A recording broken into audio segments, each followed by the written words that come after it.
நிகழ்ச்சியின் கதாநாயகன் அகில இலங்கை மக்கள் காங்கிரசினுடைய தேசிய தலைவரும் இலங்கை அரசியல் வரலாற்றில் முஸ்லிம்களின் பிரச்சனைகளை தனித்துவமாக நின்று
இலங்கை முஸ்லிம்களின் தேசிய குரலாக ஒலித்துக் கொண்டிருக்கின்ற இலங்கை வானொலிகள் எல்லாம் நான் பல கூட்டங்களுக்கு இந்த சம்மாந்துறையிலே வந்திருக்கிறேன், பேசியிருக்கிறேன். என்னுடைய நண்பன் அன்வர் இஸ்மாயில் அவர்களுடைய அநேகமான கூட்டங்களிலே நான் வந்திருக்கிறேன். சகோதரர் நௌஷாத் அவர்களுடைய கூட்டத்துக்கு வந்திருக்கிறேன், பேசியிருக்கிறேன். இப்படி ஒரு உணர்ச்சி பூர்வமான சனத்திரலை இன்றுதான் நான் காண்கிறேன். சம்மாந்துறை தீர்மானித்து விட்டது என்று எனக்கு ஏற்கனவே தெரியும். அதை மெய்ப்பித்து காட்டியிருக்கிறீர்கள். மீண்டும் சொல்கிறேன், ஒரு முழு ஆம்பிள்ளையை எங்களுக்கு தந்திருக்கிறீர்கள். கட்டி பிடிப்பதென்றாலும் 2 பேர் வேண்டும், வெட்டி தொடுவதென்றாலும் அண்ணாந்து பார்த்து நாங்கள் ஏணி வைத்து தொட வேண்டும். கல்வியிலும் தைரியத்திலும் செல்வத்திலும் ஆன்மீக ஆணவத்திலும் அந்த மிடுக்கிலும் ஒரு முழு மனிதன் என்று என் உள்ளத்திற்குள் நீண்ட காலமாக நாம் கண்டு கொண்டிருந்த ஒரு கனவை இந்த சமூகம், சம்மாந்துறை சமூகம் மெய்ப்பிக்கிறது என்று நினைத்து எனக்கு அதிகமாக பேச வேண்டும் என்று ஆசை தோன்றுகிறது.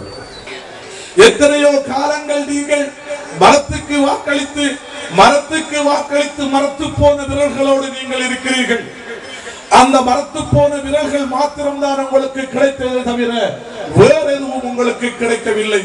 முஸ்லிம் சமூகத்தின் உணர்வுகள் பீந்து போன தொட்டியாக, பீசு போன வல்வாக இன்னும் இருக்க வேண்டும் என்று இந்த அம்பாறை மாவட்டத்திலே இருக்கிற சமூகம் விரும்புகிறதா என்ற கேள்வியை நான் உங்களிடத்திலே கேட்கிறேன். ஒவ்வொரு காலகட்டத்திலும் கட்சியை காப்பாற்றுங்கள் என்று ஒரு கோஷத்தோடு வருவார்கள். சில காலகட்டத்திலே தலைவரை காப்பாற்றுங்கள் என்கின்ற கட்டத்திலே வருவார்கள். இப்பொழுது அவர்களுக்கு சொல்லுவதற்கு எந்த அடைமொழிகளும் இல்லாததனால் அவர்கள் 1, 2, 3 என்கின்ற வேலை திட்டத்திலே இறங்குவார்கள். அல்லாஹ் நாடினால் அவர்களை ஒருவருமே இல்லாமல் ஆக்குகின்ற சதியை அல்லாஹு தஆலா செய்வான். ஏனென்றால் சதிகாரர்களுக்கு எல்லாம் பெரிய சதிகாரன் இறைவன். எனதருமை சம்மாந்துறை சமூகமே, இவர்களெல்லாம் ஏமாற்றி கடைசி நேரத்திலாவது மகிழ்ச்சியோடு இருந்து நாங்கள் பிடித்து பார்ப்போம் என்று அவர்கள் துடித்துக் கொண்டிருந்த நேரத்திலேதான் துணிவோடு தைரியத்தோடு இந்த சமூகத்தின் மாற்றத்தோடு நாங்கள் இணைந்து கொள்ள வேண்டும். சமூகம்தான் நாங்கள் மரணிக்கின்ற பொழுது எங்களுடைய ஜனாசாக்களை தூக்குகிறது எங்களுடைய சமூகம் என்று நாங்கள் கண்டோம். சமூகத்திற்காக பேச வந்த கட்சி சமூகத்தின் குரலை நசுக்க போகிறது என்று வருகின்ற பொழுது நாங்கள் அந்த காலகட்டத்திலே இரும்பு மலை என்று வர்ணிக்கப்பட்ட, முரட்டு தலைமை என்று வர்ணிக்கப்பட்ட, ஹிட்லருக்கு சமமாக மதிக்கப்படுகிற அந்த மகிந்தையை ஒரு தூசாக தூக்கி தூக்கி எறிந்த பெருமை அகில இலங்கை மக்கள் காங்கிரசுக்கு இருக்கிறது. அந்த பதிவு அம்பாறை மாவட்டத்தில் இந்த சம்மாந்துறையிலே அழுத்தம் திருத்தமாக சொல்ல வேண்டிய தேவைப்பாடு எனக்கு இருக்கிறது. எனவே முஸ்லிம் காங்கிரஸ் கடந்த காலங்களிலே உங்களுக்கு செய்தவைகள் சாதனைகளை பற்றி நான் பேசுவதற்கு நான் உடன்பாடு இல்லை என்று சொன்னாலும், அவர்கள் கடந்த காலங்களிலே எம்பிகள் தோற்கப்பட வேண்டும், அவர்கள் ஒரு கெட்டிக்காரன் வந்தால் அவருக்கு இடம் கொடுக்க முடியாது, ஒரு நல்ல செயல் வீரன் வருவான் என்று சொன்னால் அவருக்கு அந்த சந்தர்ப்பத்தை வழங்குவதற்கு அவர்கள் தயாராக இல்லை. ஏனென்றால் என்னுடைய தலைமைக்கு சவாலாக வந்து விடுவான் என்கின்ற பிரச்சனை. ரிஷாட் பத்ருதீன், பிசி இஸ்மாயில் வந்த பொழுது நாங்கள் யோசிக்கவில்லை, இவர் ஒரு படித்தவர், இவர் ஒரு பெரும் பண்பாளர், இவர் இந்த தலைமைத்துவத்திற்கு சவாலாக வந்து விடுவார் என்கின்ற பிரமையும் பிரச்சனையும் எங்களுடைய கட்சிக்கு கிடையாது. அது யார் தைரியமோ, யார் அந்த கட்சியை வழிநடத்தி செல்லக்கூடிய பக்குவம் இருக்கிறதோ அவர்களுக்கு அந்தந்த காலத்திலே அந்த சந்தர்ப்பங்கள் கிடைக்கும். இதுதான் எங்கள் கட்சியில் இருக்கிற திறந்த புத்தகம். இந்த கட்சி என்பது, எங்களுடைய கட்சி என்பது அகதியாக வந்த ஒருவரை அதிதியாக அழைத்து நாங்கள் தலைவராக்கி 1,00,000 முஸ்லிம்கள் புலம்பெயர்ந்து ஷொப்பிங் பேக்கோடு வந்த ஒருவர் தான் அடிப்படையிலே ஒரு உடுத்த சாரத்தோடு கிழிந்த சாரத்தோடு வல்லமேறி வந்தவர் தான் எங்களுடைய கட்சியின் தலைமை ரிஷாட் பத்ருதீன். வறுமையை பற்றியும் அன்பை பற்றியும் கஷ்டத்தை பற்றியும் அதிகம் நாங்கள் படித்துக் கொண்ட தலைமை என்பதை நீங்கள் தெளிவாக உள்வாங்கிக் கொள்வீர்கள் என்று சொன்னால், இந்த முஸ்லிம்களுக்குரிய தெரிவு, இந்த நாட்டிலே முஸ்லிம் சமூகத்துக்கு இருக்கிற தெரிவு அகில இலங்கை மக்கள் காங்கிரஸ் என்கின்ற கட்சியை தவிர வேறொன்றும் இருக்க முடியாது.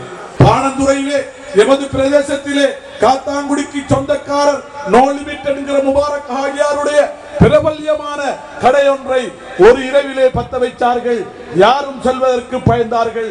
அதிகாலையிலே எங்களுடைய கட்சியின் தலைமை அழைத்தது, அமீர் அலி நோ லிமிட் பற்றிக் கொண்டிருக்கிறது, சாம்பலாவதற்கு முன்பாக நம்மளால் ஏதாவது செய்ய முடியுமா என்று என்னையும் அழைத்துக் கொண்டு தன்னந்தனியாக நாங்கள் போகின்ற பொழுது, அப்பொழுதுதான் போலீசார் வருகிறார்கள். ஃபயர் பிரிகேட் வந்தது. ஒரு சமூகத்தின் காவலனாக இருக்க வேண்டிய ஒரு கட்சி தலைவனுடைய பொறுப்பை நீங்கள் ரவுஃபக்கீமுக்கு சொல்லிக் கொடுங்கள்.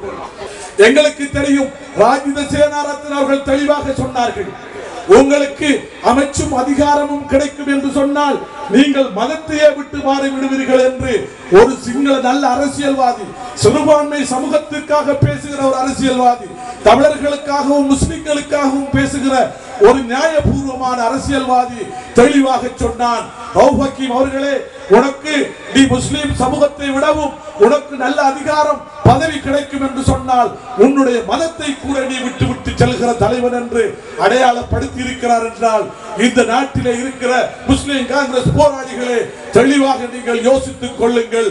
எனக்கும் அந்த வேதனை இருக்கிறது, உங்களுக்கும் அந்த வேதனை இருக்க வேண்டும். ஏனென்று தெரியுமா, நமது கட்சி என்றும் நமது தலைவர் என்றும் கடந்த காலத்திலே நாங்கள் நாமம் சூட்டி அழகு பார்த்து நாங்கள் அனுப்பிய இந்த தலைமைகள் அங்கு போய் எப்படி பேரம் பேசினார்கள், எதை வாங்கினார்கள் என்பதை பற்றி எல்லாம் கடந்த காலத்திலே நாங்கள் எதிரணியிலே இருந்த பொழுது சந்தியாக நாங்கள் வந்து கற்றிய பொழுதிலும் கூட முஸ்லிம் காங்கிரசுடைய அடிப்படை போராளிகள் ஏற்க மறுத்தார்கள். ஆனால் இம்முறை நடந்த ஜனாதிபதி தேர்தல் மாற்றத்தின் பொழுது இந்த நாட்டிலே இருக்கிற பிரபல்யமிக்க ஒரு புரொஃபசர் ராஜீவ வீரசிங்க அவர்கள் தெளிவாக சொன்னார்கள், ரவுஃபக்கீம் அவர்கள் 300 மில்லியன் ரூபாய்களை கேட்டதாக ரணில் அவர்கள் சொன்னதாக பகிரங்கமாக சொன்ன அந்த செய்தியை, இதை விடவும் ஒரு அடையாளம், இதை விடவும் ஒரு மதிப்பு, இதை விடவும் ஒரு அபிப்பிராயம் இந்த முஸ்லிம் சமூகத்திற்கு எவ்வளவு கேவலமான நிலவரம் என்பதை பாருங்கள். இதை விடவும் நீங்களுக்கு நான் உங்களுக்கு என்ன சொல்ல வேண்டும்? அருமை பெரியோர்களே, கடந்த ஜனாதிபதி தேர்தலிலே மஹிந்த ராஜபக்ச தப்பி தவறி வந்திருந்தால் இந்த உங்களுக்காக, இந்த நாட்டிலே இருக்கிற முஸ்லிம் சமூகம் சரியாக இருக்க வேண்டும் என்பதற்காக நீங்கள் எடுத்த தீர்மானம் சரி என்று நினைத்துக் கொண்டு நாங்கள் வந்த அந்த கணப்பொழுதிலே நாங்கள் மஹிந்த ராஜபக்ச வெற்றி அடைந்திருந்தால் எங்களுடைய நிலைமை என்ன? அதற்காக ஒரு புள்ளி போடுகிற தருணம் தான் அகில இலங்கை மக்கள் காங்கிரஸ் உங்களோடு உரசி பார்க்க வந்திருக்கிறது. எனது அருமை சம்மாந்துறை சமூகமே, இது அன்வர் இஸ்மாயில், நண்பர் அன்வர் இஸ்மாயில் வாழ்ந்த பிரதேசம். அவன் மிக மிக அன்போடும் பாசத்தோடும் வருத்தத்தோடும் பார்த்த மக்கள் நீங்கள். அந்த அன்வர் இஸ்மாயிலுடைய வெற்றிடம் எதிர்காலத்திலே நிரப்பப்படும் என்கின்ற நம்பிக்கை இந்த சனத்திரளை பார்க்கின்ற பொழுது தெரிகிறது. அன்வர் இஸ்மாயில் இந்த பிரதேசத்தை எவ்வாறு அவர் அன்பு கொண்டிருந்தார், நேசித்தார் என்பதை பாராளுமன்ற இருந்த நாட்களிலே அவர் உங்களுக்காக, இந்த சமூகத்திற்காக, இந்த ஊருக்காக பேசிய பேச்சுக்கள் இன்னும் பாராளுமன்றத்திலே மிகவும் கௌரவமான பதிவுகளாக இருக்கிறது. அந்த பதிவு இந்த மண்ணிலே இருந்து தொடர்ந்து வர வேண்டும். அவ்வாறான பெருமைகளை இந்த மண்ணுக்கு செய்ய வேண்டும் என்று நாங்கள் எதிர்பார்க்கிறோம். அதற்கான வாய்ப்பை வருகிற தேர்தலிலே எல்லோரும் நீங்கள் சென்று அந்த வெற்றியை நீங்கள் பெற்று தந்து அந்த ஊருக்கும் எங்களது கட்சிக்கும் பெருமை சேர்க்கிற அந்த தினத்துக்காக நான் உங்களுக்கு எங்களுடைய அடுத்த கூட்டத்தை எதிர்பார்த்து அந்த வெற்றி கூட்டத்தில் கலந்து கொண்டு பேசுகிற சந்தர்ப்பத்தை நீங்கள் வழங்க வேண்டும் என்ற அந்த நாளையும் திகதியையும் நேரத்தையும் இன்ஷா அல்லாஹ் எனக்கு நீங்கள் சொல்ல வேண்டும் என்று கேட்டு விடைபெறுகிறேன். வசலாம். உரையாற்றி சென்ற அகில இலங்கை மக்கள் காங்கிரசினுடைய தவிசா இன்று இந்த கூட்டத்தை பார்க்கின்ற பொழுது நான் கிழக்கு மாகாண சபை தேர்தலில் பிரச்சாரங்களில் வந்து பேசிய அந்த மேடையில் ஏறி பேசி முஸ்லிம் காங்கிரசினுடைய அந்த பிரச்சார மேடைகளில் பேசியதை விட இன்று இந்த குழும்பி இருக்கின்ற இந்த மக்களை பார்க்கின்ற பொழுது அல்ஹம்துலில்லாஹ் எங்களுடைய இந்த கட்சி அகில இலங்கை மக்கள் காங்கிரசுக்காக இன்று இந்த மக்கள் இன்று குழும்பி இருக்கின்றதை பார்க்கின்ற பொழுது நான் மிகவும் சந்தோஷம் அடைகின்றேன். அகில இலங்கை மக்கள் காங்கிரஸ் திகாமடுள்ள மாவட்டத்திலே முதல் தடவையாக நாங்கள் களமிறங்கி இருக்கின்றோம். இந்த மண்ணை பிரதிநிதித்துவப்படுத்தி எங்களுடைய கலாநிதி இஸ்மாயில் அவர்கள் மற்றும் கல்முனையை பிரதிநிதித்துவப்படுத்தி நானும் என்னுடைய சாக்களும் பொத்துவிலை பிரதிநிதித்துவப்படுத்தி எஸ்எஸ்பி மஜீத் உட்பட எங்களுடைய நபீல் உட்பட இன்னும் 10 பேர்களை கொண்ட அமைச்சர் குழுக்களை நாங்கள்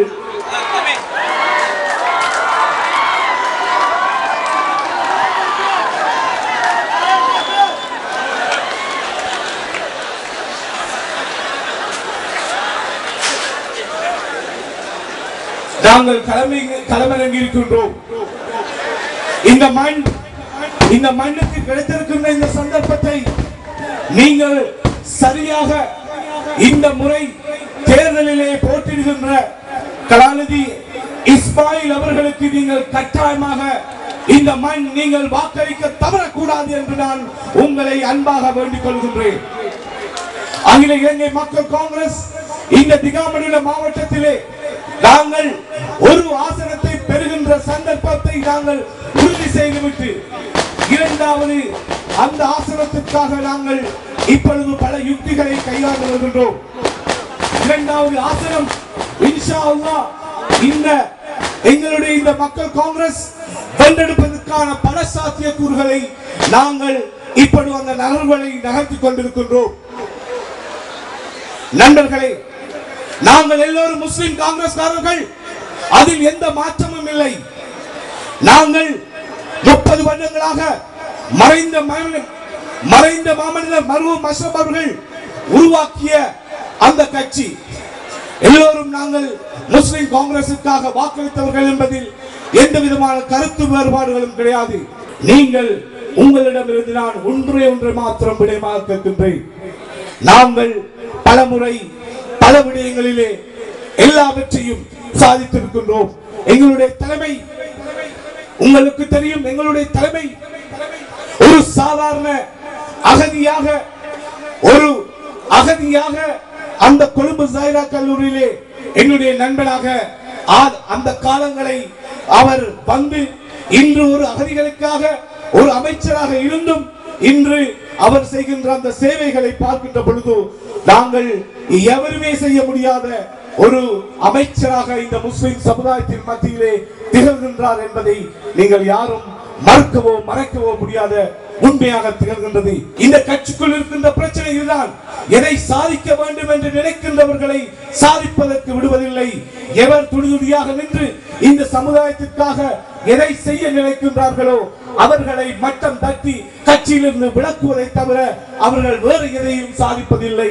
ஒருவர் அவர் நினைப்பதை சாதித்து காட்ட வேண்டும் என்ற எண்ணம் வருகின்ற பொழுது இந்த கட்சி அவர்களை முடக்குகின்றது.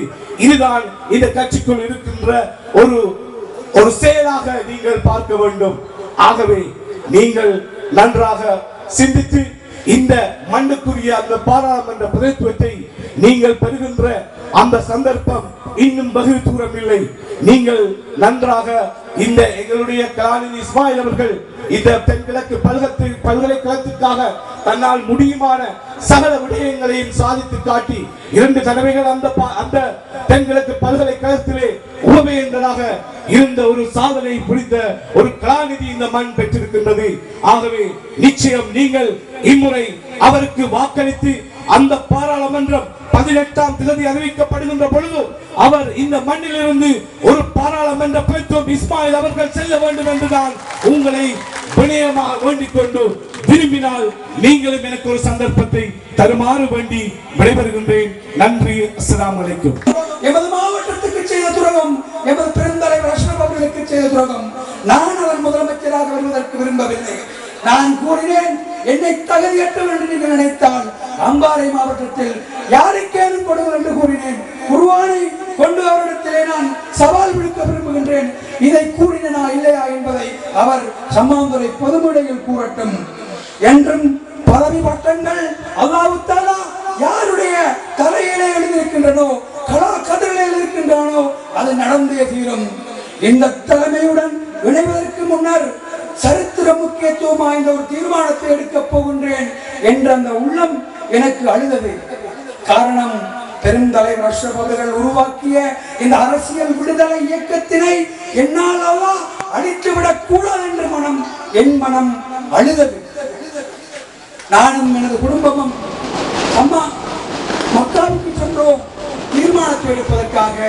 யா அல்லாஹ், நான் இந்த கட்சியை பல விதமாக புனரமைப்பு செய்திருக்கின்றேன், இந்த தலைவருக்கு உதவி செய்திருக்கின்றேன்.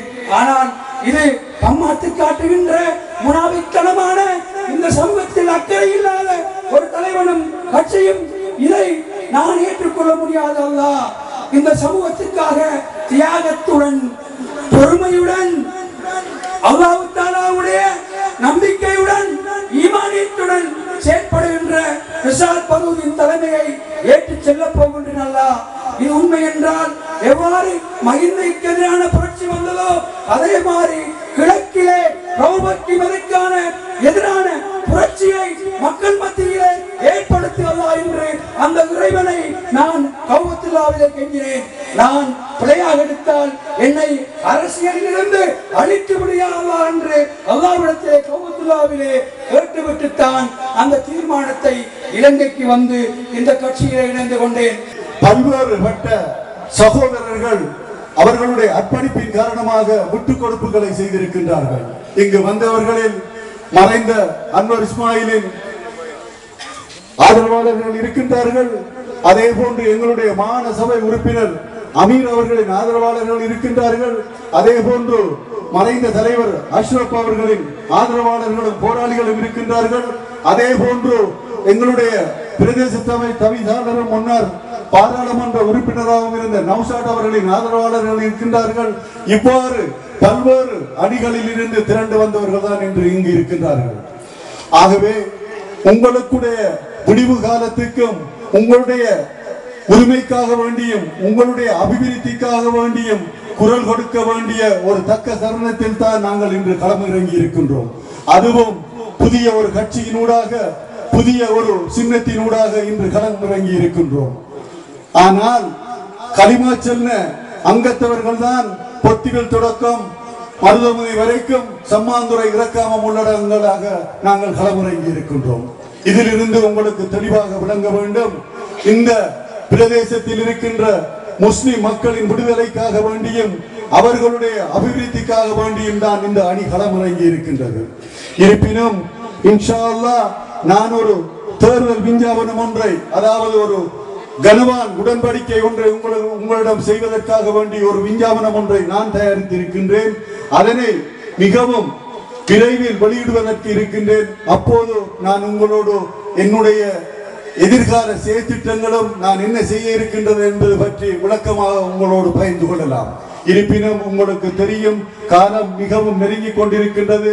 எங்களுடைய கூட்டத்துக்கான அனுமதி பெற்ற நேரம் நெருங்கிக் கொண்டிருக்கின்றது. ஆகவே இங்கிருக்கின்ற நாங்கள் அனைவரும் பெரும் விட்டுக் கொடுப்புடன் எங்களுடைய தலைவர் அவர்களை உங்களுக்கு உரையாற்றுமாறும், அவர் எத்தகைய எதிர்கால கனவுகளை இம்மண் மீது கண்டிருக்கின்றார் என்பதை மிகவும் தெளிவாக உங்களுக்கு கூறுவார் என்று வேண்டி என்னுடைய உரையை சுருக்கிக் கொண்டு விடைபெறுகின்றேன். அஸ்ஸலாமு அலைக்கும்.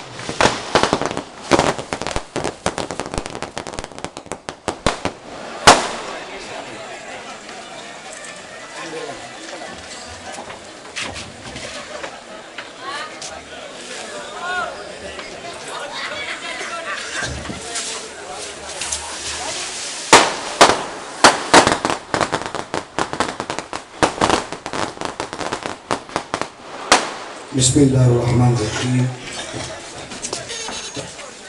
அஹ்மதுஹு வ ஸல்லல்லாஹு அலைஹி வஸல்லம். கண்ணியத்துக்குரிய உலமாக்களே, சிராஸ் வந்தால் ஜமீலை வைத்துக் கொள்ள வேண்டும், ஜமீல் போனால் சிராஸை பிடித்துக் கொள்ள வேண்டும். இப்படியெல்லாம் திட்டங்களை தீட்டிய இந்த சமூகத்தை பற்றி கவலைப்படவில்லை.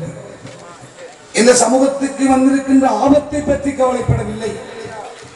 வரப்போகின்ற பாராளுமன்றத்திலே 20வது திருத்தம் வருகின்ற பொழுது பெரும்பான்மை கட்சிகள் எல்லாம் ஆசைப்படுகின்ற தொகுதி வாரியான அந்த முறை வருகின்ற பொழுது 10% வாழுகின்ற இந்த முஸ்லிம் சமூகம்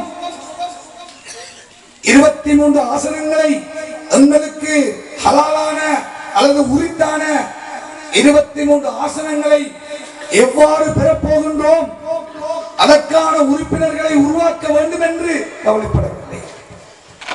திட்டமெல்லாம் நான் ஏற்கனவே சொன்னதை போல எல்லோரையும் தோற்கடிக்க வேண்டும். அவ்வாறு ஆசைப்பட்டு வன்னியிலே தனியே வந்தார். ஏன் என்னை தோற்கடிக்க? மட்டக்களப்பிலே தனியை போட்டிட்டார்கள். ஏன் அமீர் அலியையும் ஹிஸ்புல்லாவையும் தோற்கடிக்க? அதே போல அம்பாறையிலே எங்களை கேட்கவே வேண்டாம். நன்னை வைத்துக் கொண்டு சொல்லுகிறார், அம்பாறையை கேட்க விடக்கூடாது. நனிட்டு சொல்றார், ரவிகர்ண நாயக்க, மலிக் சமரவி இருக்கிற கருஜா சூரி இருக்கிறார்கள். அங்காலே அவர், நான் இங்காலே. சமூகத்தோடு சேர்ந்து நாங்கள் வெற்றியோ தோல்வியோ மஹிந்த வென்றால் இந்த முஸ்லிம் சமூகம் தோற்றுவிடும். நாங்கள் நன்றாக இருக்க முடியும், நாங்கள் அமைச்சர்களாக இருக்க முடியும். எங்களுடைய பொருளாதாரம், எங்களுடைய மதஸ்தலங்கள், எங்களுடைய பாதுகாப்பு, சமூகத்துடைய பாதுகாப்பு ஆபத்தாக அமைந்துவிடும். எனவே நல்லதோ கெட்டதோ சமூகத்தோடு சேர்ந்து நிற்போம் என்று அந்த பெரிய அமைச்சையும் விட்டு விட்டு நாங்கள் போனோம். கடைசியாக அறிவிக்கிறார். என்ன அறிவிப்பு?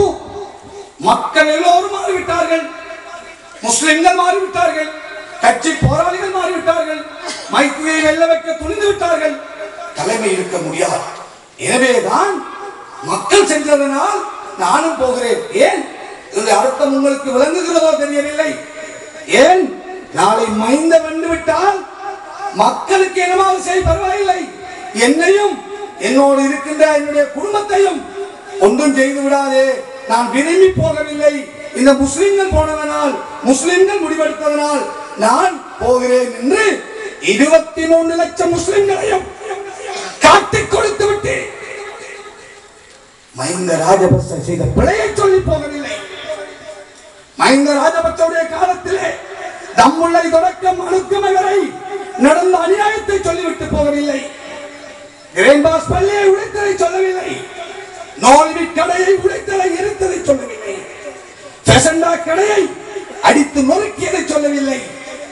மக்கள் போய்விட்டார்கள், எனவே நான் போகிறேன் என்று மக்களை காட்டிவிட்டு போனார். என்னுடைய சகோதரர்களே, நண்பர்களே, உலமாக்களே, வேதனையாக இருக்கிறது. இந்த முறை முஸ்லிம் காங்கிரஸ் வெல்ல போவது ஒரே ஒரு மாவட்டத்திலே, அதுவும் முஸ்லிம் காங்கிரஸ் வாக்குகளை கொண்டல்ல, ஆசாச்சாரியை வெட்டி, லாபீர் மாகாண சபை உறுப்பினரை வெட்டி, ஐக்கிய தேசிய கட்சியுடைய ஒரு அமைப்பாளரையும் வெட்டி, முஸ்லிம் காங்கிரஸ் தலைவர் ஒரு ஐக்கிய தேசிய கட்சி அமைப்பாளராக இருக்க முடியுமா? ஒரு தொகுதியிலே இருந்த அமைப்பாளரை வெட்டி, அந்த அமைப்பாளராக பதவியை ஒபிசியலாக பெறாமல் அன்ஒபிசியலாக அந்த அமைப்பாளர் பதவியை பெற்றுக்கொண்டு ரணில் விக்ரமசிங்கே போட்டியிடுகின்ற நமது பெருந்தலைவர் தானை தளபதி வீரர் ரவுஃப் ஹக்கீம் அவர்கள் மட்டும்தான் இந்த தேர்தலிலே இன்ஷா அல்லாஹ் வெல்லக்கூடிய ஒரு வாய்ப்பு இருக்கின்றது என்பதை நான் இந்த இடத்திலே சொல்லி வைக்க விரும்புகின்றேன். எல்லா துறையிலும் பின்தங்கி விட்டோம். பெருந்தலைவர் அஷ்ரப் அவர்கள் அந்த கட்சியை உருவாக்கவில்லை என்றால் ஆயுத குழுக்களிலே, ஆயுத இயக்கங்களிலே, தமிழ் இயக்கங்களிலே இந்த முஸ்லிம் சமூகம் இளைஞர்கள் போயிருப்பார்கள். 1/3 முஸ்லிம்கள் இங்கு இருக்கிறோம். 3/2 முஸ்லிம்கள் சிங்கள மக்களோடு வாழ்கிறார்கள். இங்கு சேர அங்கு சிங்கள மக்களோடு யுத்தம் ஆரம்பிக்கும். எனவேதான் அந்த தியாகி பெருந்தலைவர் எங்களுக்கு ஒரு கட்சியை, எங்களுக்கு ஒரு இயக்கத்தை, அவர் அல்லாஹ்வை நம்பி ஒரு சாதாரண கிராம சேவகருடைய மகன், ஒரு சாதாரண லோயர், ஒரு சாதாரண ஏழை, பணம் இல்லை, வாகனம் இல்லை, எதுவும் இல்லாத ஒருவர் அல்லாஹ்வை நம்பி ஒரு கட்சியை ஆரம்பித்தார். இந்த சமூகத்தை பாதுகாப்பதற்காக ஆரம்பித்தார். மக்களுடைய துஆ, முஸ்லிம்கள் ஒன்றுபட்டார்கள், அல்லாஹ் அங்கீகரித்தான், ஆட்சியை தீர்மானித்தோம். முஸ்லிம் காங்கிரசுக்கு ஒரு மரியாதை, முஸ்லிம்களுக்கு ஒரு மரியாதை. ஆட்சி விடம் ஏறாத கட்சிகள் கூட ஆட்சி விடம். ஜமீல் வெற்றி அடைந்தார், எஸ்எஸ்பி மஜீத் கொஞ்சம் வாக்கிலே தோல்வி அடைந்தார். 7 ஆசனங்களை இந்த சமூகம் கொடுத்தது. எதற்காக கொடுத்தது?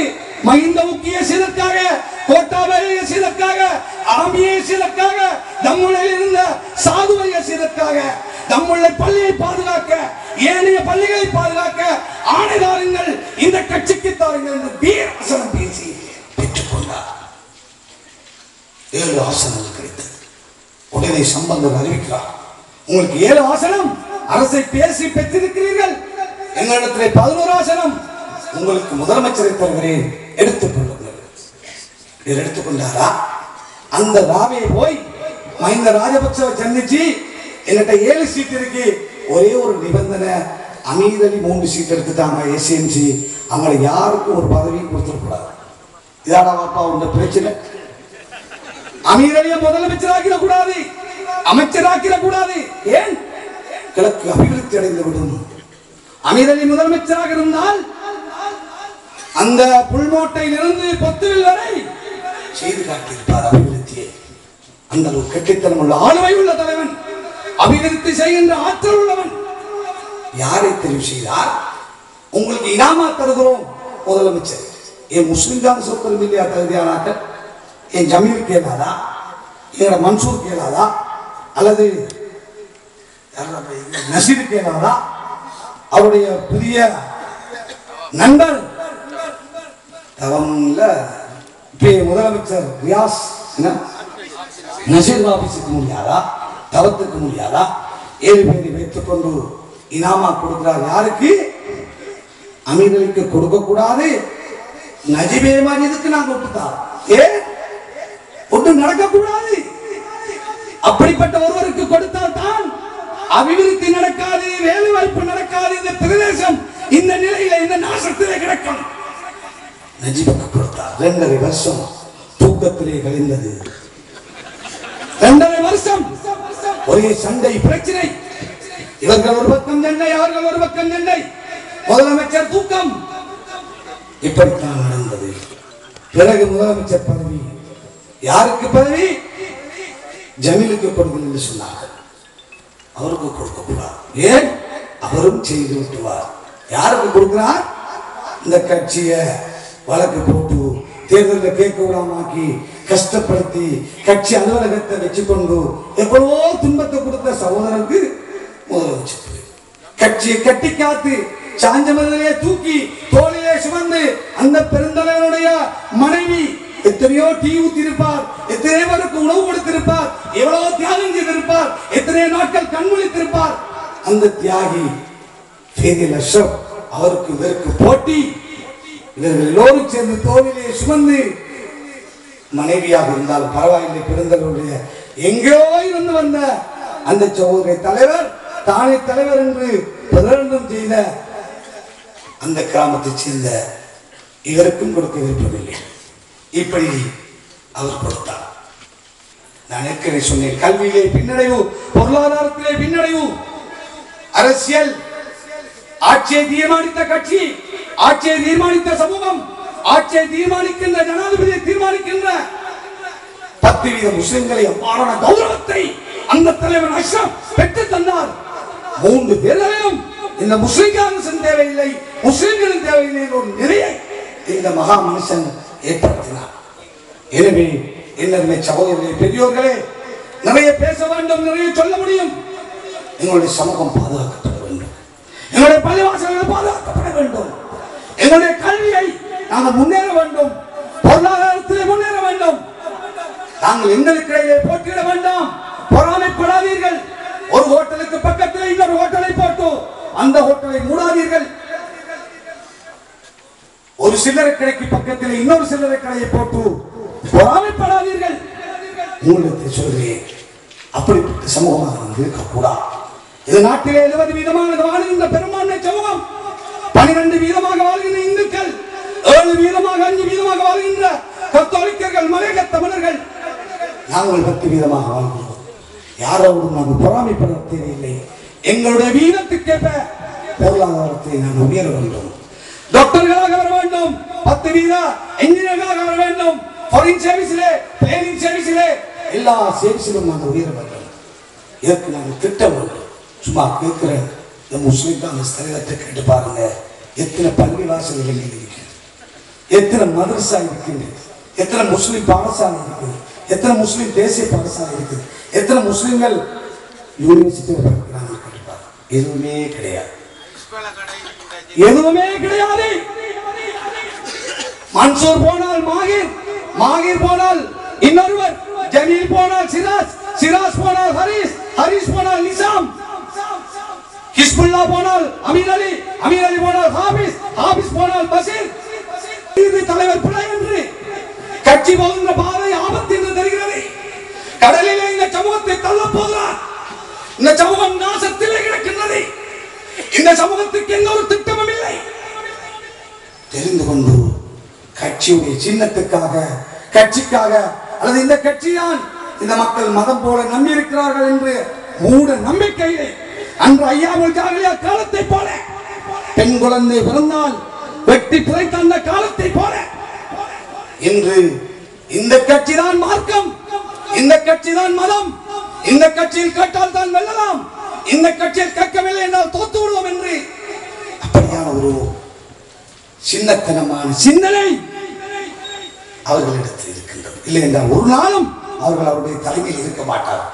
வில்பத்திலே உண்மை அன்பு சகோதரர்களே, 15,125 ஏக்கர் முஸ்லிம்களுடைய காணியை புலிகள் துரத்திய பொழுது எங்களுடைய சொந்த காணியை இரவோடு இரவாக 22 வருஷங்களுக்கு பிறகு 2012 ரிசர்வ் பண்ணி இருக்கிறார்கள். மரிச்சிக்கட்டு கரைப்புள்ளி காடு என்று அதை தட்டி கேட்டு அதை தாருங்கள், அதை தாருங்கள் என்று நாங்கள் போராடிய பொழுதுதான் எங்கள் மீது அப்பட்டமான பொய்யை, வில்பத்தை அளிக்கிறோம், வில்பத்தை பறிக்கிறோம், யானைகளை கொள்ளுகிறோம், விலங்குகளை கொள்ளுகிறோம் என்று வெளிநாட்டு முஸ்லிம்களை குடியேற்றுவோம் என்றெல்லாம் அப்பட்டமான பொய்களை சிங்கள இனவாத சக்திகள் எங்கள் மீது சொல்ல, சிங்களம் தெரியாது சரியா. அதே போலதான் தீகவாவி பிரச்சனை வந்த பொழுது பெருந்தலைவர் ரஷப் அவர்கள் சிங்களம் சரியாக தெரியாமல் தைரியமாக போய் வாதிட்டார். இவருக்கு எவ்வளவோ மொழி தெரியும், ஆனால் ஒரு வார்த்தை பேசவில்லை. சொல்லுகிறார், பேசினால் பெரிய பிரச்சனையாக போய்விடும். தெரிந்த சிங்களத்திலே போய் அந்த சதிகாரர்களோடு நாங்கள் விவாதித்தோம், ஹக்கை சொன்னோம், அல்லாஹ்வை நம்பி சொன்னோம், இஸ்திகாரா தொழுதுவிட்டு போய் விவாதித்தோம். எனவே என்னுடைய சகோதரர்களே, இன்று உங்களுக்கு ஒரு நல்ல அடையாளத்தை அல்லாஹ் காட்டியிருக்கிறான். நல்ல ஒரு தலைவனை, இஸ்மாயில் வீசியை, அறிஞரை, கல்விமானை, உணர்வுள்ளவரை, சமூக பற்றுள்ளவரை அண்ணன் இஸ்மாயில் இடத்திலே நான் கண்டேன். இந்த மண்ணின் மீது இருந்த பாசத்தை நான் கண்டேன். ஓடிக்கொண்டே இருப்பார். சம்மாந்துரை சம்மாந்துரை சம்மாந்துரை. அண்ணன் இஸ்மாயிலை யாராவது கண்டால் ஓடி விடுவார்கள் அமைச்சர்கள். என்னத்தையாவது பையில கொண்டு வந்து விடுவாங்க. அந்த அளவுக்கு இந்த மண்ணின் மீது பாசம் கொண்ட ஒருவர் அண்ணன் இஸ்மாயில், மருமகன் அண்ணன் இஸ்மாயில். அதற்கு பிறகு ஒருத்தரும் தெரிவு செய்யப்படுவது எம்பியாக. என்னுடைய சகோதரர்களே, இந்த மக்கள் வெள்ளத்தை பார்க்கின்ற பொழுது இன்ஷா அல்லாஹ் 17ஆம் தேதி எங்களுடைய இஸ்மாயில் வீசி அவர்கள் பாராளுமன்ற உறுப்பினராக வரக்கூடிய வாய்ப்பு எங்களுக்கு தென்படுகிறது இன்ஷா அல்லாஹ். எனவே அதே அண்ணன் இஸ்மாயில் அவர்கள் தொடர்ந்த வேலைகளை, அதே போல எங்களுடைய நௌஷாத் அவர்கள் திட்டமிட்ட வேலைகளை, யுஎல்எம் மொஹிதீன் அவர்கள் சிந்தித்த திட்டங்களை எங்களுடைய முன்னால் துஆ செய்யுங்கள், மன்றாடுங்கள். யாராவது யானைக்கு வெற்றிலைக்கு வாக்களிக்க இருந்தால் அதை போய் தருங்கள். அல்லாஹ் பார்த்துக் கொண்டிருக்கிறான். இந்த வாக்களை பற்றி அல்லாஹ் கேட்பான்.